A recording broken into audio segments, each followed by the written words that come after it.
vous voyez que les pointes ne sont pas les mêmes. Par exemple, si on t'envoie à la boutique d'aller payer, par exemple, une pointe, la première des choses là, vous allez demander c'est quel genre de pointe. C'est une pointe ordinaire ou bien une pointe en acier. Voilà, vous voyez que les deux ne possèdent pas la même résistance. Pourquoi les deux ne possèdent pas la même résistance? Nous allons voir ça tout de suite. Voilà, donc en grand 3, nous allons voir de la fonte à l'acier.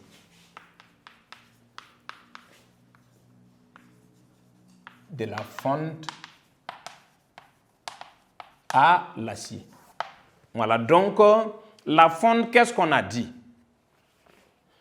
La fonte, là, c'est un mélange de fer, de carbone et des impuretés. Maintenant, comment faire pour obtenir l'acier? Ce que l'élève doit retenir, l'acier, en réalité, c'est du fer pur qui est l'acier. Voilà, donc, pourtant, on a dit que la fonte, c'est un mélange de fer, du carbone et des impuretés. Donc, pour obtenir l'acier, on prend la fonte, on élimine quoi? Le carbone, on élimine quoi? Les impuretés, pour obtenir ce qu'on appelle le fer pur. Mais ici, ce que l'élève doit retenir également ici, voilà, donc on peut éliminer toutes les impuretés, mais pour le carbone là, c'est difficile qu'on puisse éliminer tout le carbone. Donc, on élimine le carbone, mais il reste une petite quantité. Voilà, maintenant qui est faible, mais c'est difficile d'éliminer. Ça veut dire que d'éliminer tout, ça veut dire la quantité de carbone qui se trouve là, c'est difficile d'enlever le carbone. Il reste une petite quantité combinée aux atomes de fer là pour former ce qu'on appelle l'acier. Donc l'acier, qu'est-ce qu'on peut dire? L'acier est un mélange de fer et une petite quantité de carbone. Voilà, donc si on élimine les impuretés et puis une grande partie du carbone, voilà, on obtient maintenant l'acier. Voilà, donc pourquoi les pointes ordinaires, la résistance des pointes ordinaires et puis l'acier n'est pas la même? Ça veut dire que quand vous prenez la pointe ordinaire là, c'est du fer combiné à des impuretés. Voilà, donc c'est à cause de ça, ce n'est pas tellement résistant là. Maintenant, si vous avez l'acier, ça veut dire qu'on a pris la fonte, on a enlevé les impuretés et puis une grande partie du carbone. Donc, on peut dire que l'acier là, c'est du fer pur, c'est ce que ça veut dire. Voilà, donc ici, on va retenir ici, ouais, qu'est-ce qu'on va dire? Pour obtenir l'acier, ce qu'on peut retenir ici, pour obtenir l'acier,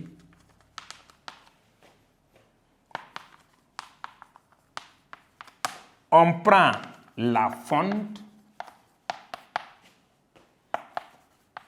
on élimine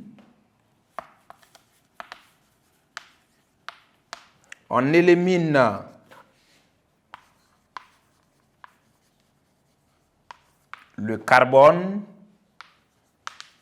et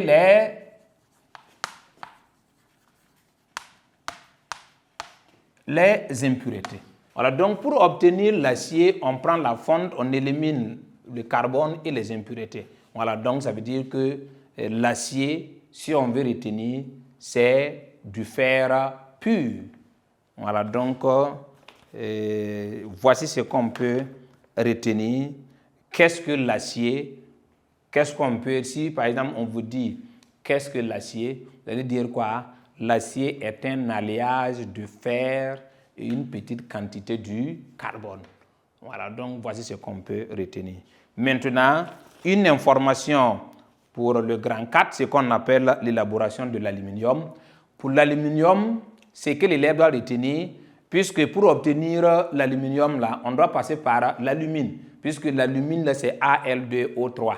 Donc, si on prend ça, normalement, si on passe à la réduction, ça veut dire qu'on obtient Al. Mais ici, pour l'aluminium, là, c'est un peu complexe parce que l'aluminium refuse de libérer ses atomes d'oxygène là par réduction. Donc, par réduction avec les Al2O3, c'est un peu compliqué pour pouvoir obtenir ce qu'on appelle l'aluminium. Donc, comme il refuse de se libérer de ses atomes d'oxygène, ça veut dire qu'est-ce qu'on doit faire maintenant? au lieu qu'on passe à la réduction qui est impossible, ça veut dire qu'au lieu de passer à la réduction qui est difficile, voire impossible, ça veut dire qu'on passe maintenant par électrolyse. Ça, ce sont des informations que l'élève de 3e doit avoir. Maintenant, comment se fait l'électrolyse là? Ça, ce n'est pas un programme de 3e. Voilà, donc, ce que vous devez retenir, pour l'élaboration de l'aluminium, normalement, on prend l'alumine qui est Al2O3. Pour passer à la réduction, on constate que le Al2O3, là, ça veut dire que c'est difficile pour que les atomes d'oxygène là puissent s'écarter de ces Al là. Donc, qu'est-ce qu'on fait? La réduction n'étant pas possible, il faut passer par électrolyse. Ça, c'est l'information que l'élève de 3e doit avoir. Donc, l'électrolyse, comment on peut faire l'électrolyse pour la classe de 3e? Non, ça, ce n'est pas nécessaire. Donc, ça, c'est l'information qu'on va vous donner. Grand 4, ce qu'on appelle l'élaboration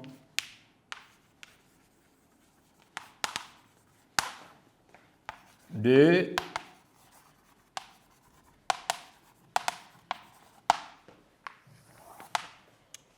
voilà, donc ici, pour l'élaboration de l'aluminium, c'est ce que j'ai dit, Al2O3, ça veut dire qu'avec l'alumine, on ne peut pas passer par la réduction pour obtenir l'aluminium.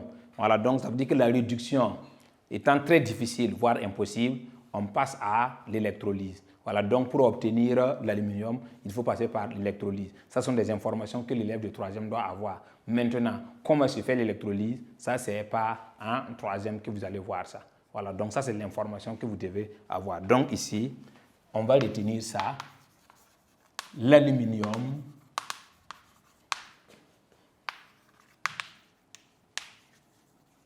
est un bon conducteur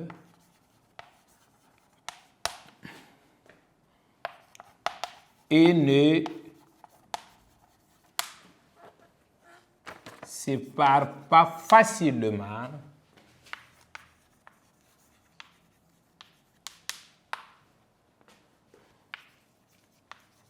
de ces atomes d'oxygène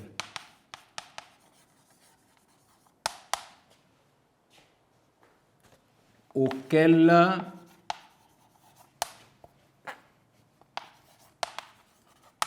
il est uni. Il faut donc passer par électrolyse. Il faut donc passer par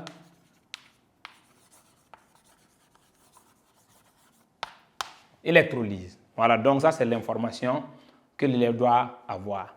Donc, voici en gros, voilà ce qu'on peut dire concernant le chapitre 10, le dernier chapitre de chimie. Donc, en résumé, qu'est-ce qu'on peut dire? Le grand 1 du minerai au métal. Ce que vous devez retenir ici, qu'est-ce qu'un minerai? Ça, c'est important. Un minerai, c'est une roche que l'on peut extraire un métal.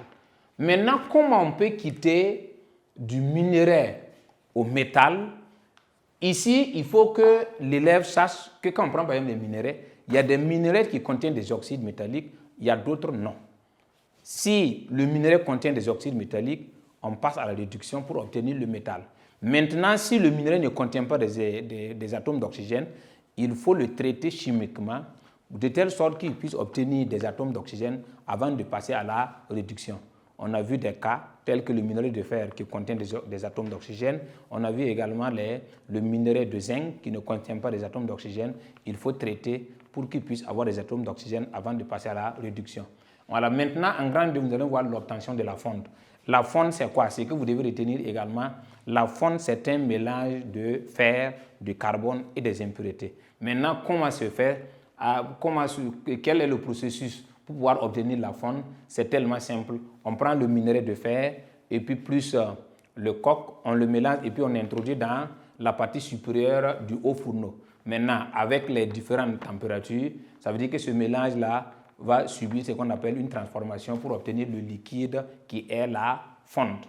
Voilà, donc la fonte, c'est un mélange de fer, de carbone et des impuretés. Maintenant, en grand 3, nous avons vu ce qu'on appelle de la fonte à l'acier. Comment passer de la fonte à l'acier? On prend l'acier, on élimine le carbone et les impuretés pour obtenir ce qu'on appelle l'acier. L'acier, on peut dire que c'est du fer pur parce que c'est du fer plus une petite quantité de carbone puisque c'est difficile d'éliminer tout le carbone. Voilà, c'est ça en réalité. Mais il résiste une petite quantité, mais ça ne dérange pas. Donc, l'acier, c'est presque du fer pur, c'est ce qu'on peut dire.